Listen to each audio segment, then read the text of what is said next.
Hi friends, எல்லாருக்குமே தமிழ் வருஷப்பருப்பு நல்வாழ்த்துக்கள். Welcome to Ammu today சமையல். இன்றைக்கி வருஷப்பருப்பு முன்னிட்டு நம்ம வீட்டில் இன்றைக்கி அக்காறு வடசல் செய்ய போகிறோம். செய்யறது எப்படின்றத பார்ப்போம் வாங்க. அக்காறு வடசல் செய்யறதுக்கு 1 டம்ளர் அரிசி, அதில் 1/4 டம்ளர் பாசிப்பருப்பு, அரிசி எந்த அளவு எடுத்துருக்கோமோ அதே அளவு 3 டம்ளர் வெல்லம் எடுத்துப்போம், 6 டம்ளர் பால் எடுத்துப்போம், தேவையான அளவு முந்திரி, நெய், வாசனைக்கு ஏலக்காய். இதுதான் தேவையான பொருள் அக்காறு வடசல் செய்யறது. 3 டம்ளர் வெல்லம் சேர்த்துருவோம். இதில்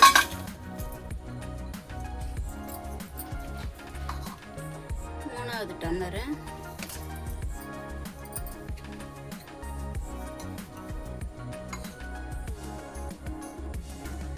இது முங்குற அளவுக்கு தண்ணி சேர்த்துப்போம்.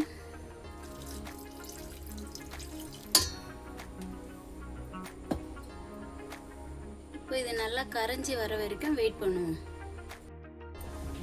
1 டம்ளர் பச்சரிசி எடுத்தோம், அதுக்கு 1/4 டம்ளர் பாசிப்பருப்பு எடுத்து வறுத்துப்போம்.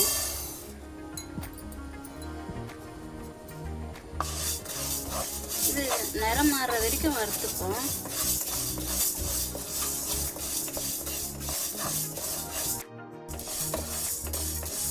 பாசிப்பருப்பு இந்த அளவு வறந்த வரைக்கும் போதும். இதை எடுத்துட்டு நம்ம அரிசியோடு சேர்த்து வாஷ் பண்ணிடுவோம். நம்ம வறுத்து வச்ச பாசிப்பருப்போட இந்த 1 டம்ளர் பச்சரிசி சேர்த்துருவோம்.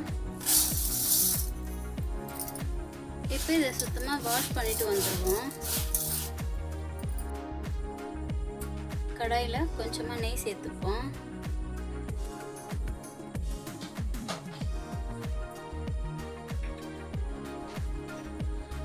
சேர்த்துட்டு இந்த முந்திரி இந்த நெய்யில் வறுத்து எடுத்துப்போம். இந்த முந்திரி நல்லா நெய்யிலே செவக்க வறுக்கிற மாதிரி வறுத்து எடுத்துப்போம். முந்திரி இந்த அளவு செவந்தோடனே நம்ம இதை எடுத்து வச்சுருவோம். கடாயில் பால் ஊற்றிடுவோம். 7 டம்ளர் ஊற்றிடுவோம். 2 டம்ளர் ஊற்றிருக்கோம். 7வது டம்ளர்.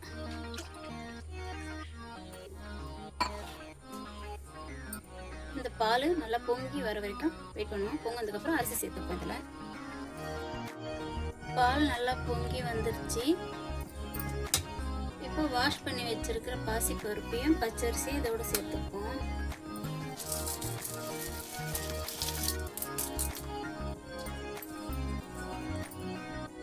அரிசி நல்லா பால்லே வெந்து குழஞ்சி வர வரைக்கும் வேக வைக்கணும். நம்ம நல்லா வெந்து வரட்டும் அரிசி. சாப்பாடு இந்த அளவு ஆனோடனே அப்பத்திக்கு அப்போ கொஞ்சம் கொஞ்சம் கிண்டி விட்டுட்டே இருப்போம். பால் பொங்கி வராத அளவுக்கு கிண்டி கிண்டி விட்டுட்டே இருப்போம்.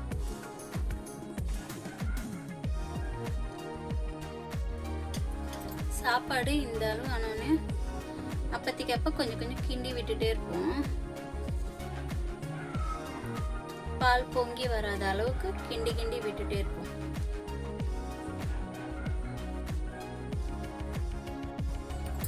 சாப்பாடு இந்த அளவு குழஞ்சி வரணும். இன்னும் கொஞ்சம் நம்ம மசிச்சு விட்டுடுவோம் சாப்பாடை. இதுக்கே சாப்பாடை எவ்வளோத்துக்கு எவ்வளோ மசிச்சு விடுறோமோ நல்லா குழ குழன்னு வந்துடும்.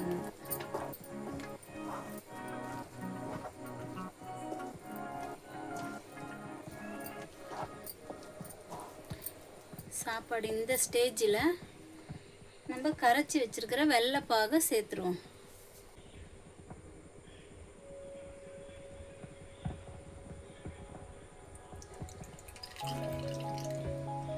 எவ்வளோ டேஸ்ட் வந்திருக்கு பாருங்க.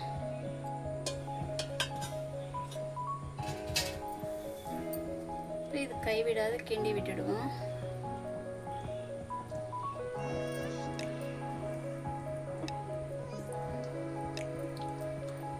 நல்லா கைவிடாத கிண்டி விடணும். இதை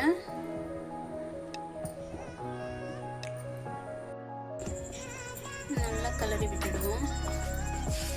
இந்த ஸ்டேஜில் கொஞ்சம் கொஞ்சமாக நெய் சேர்த்துப்போம்.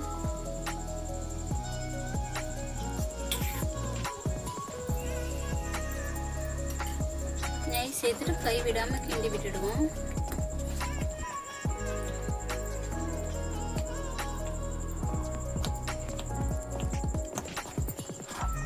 மேலே தெரிக்கும், அதனால் பார்த்து கொஞ்சம் சிம்மில் வச்சுட்டு செய்யுங்க.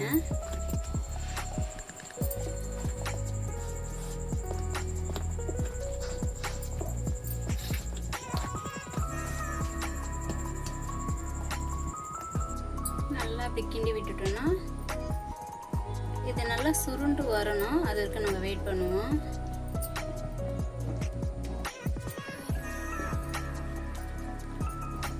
இதை நல்லா கலரி விட்டுக்கிட்டே இருக்கணும். கைவிடாத நம்ம கலரிட்டே இருந்தால் தான் கடாயில் பிடிக்காமல் வரும், இல்லைன்னா கடாயில் பிடிச்சிக்கும். மீதம் இருக்கிற நெய் எல்லாத்தையுமே ஊற்றிடுவோம். நம்ம ஊற்றின நெய் மொத்தம் எல்லாம் மேலே வரும், அந்த ஸ்டேஜில் ஆஃப் பண்ணிவிடுவோம். இன்னும் கொஞ்ச நேரம் சுருண்டு வந்தால் போதும். கடாயில் ஒட்டாமல் இந்த மாதிரி வரணும். இன்னும் கொஞ்சம் சுருண்டு வந்துச்சுன்னா எடுத்துடுவோம். ஏலக்காய் சேர்த்துருவோம். வறுத்து வச்ச முந்திரியும் சேர்த்துருவோம்.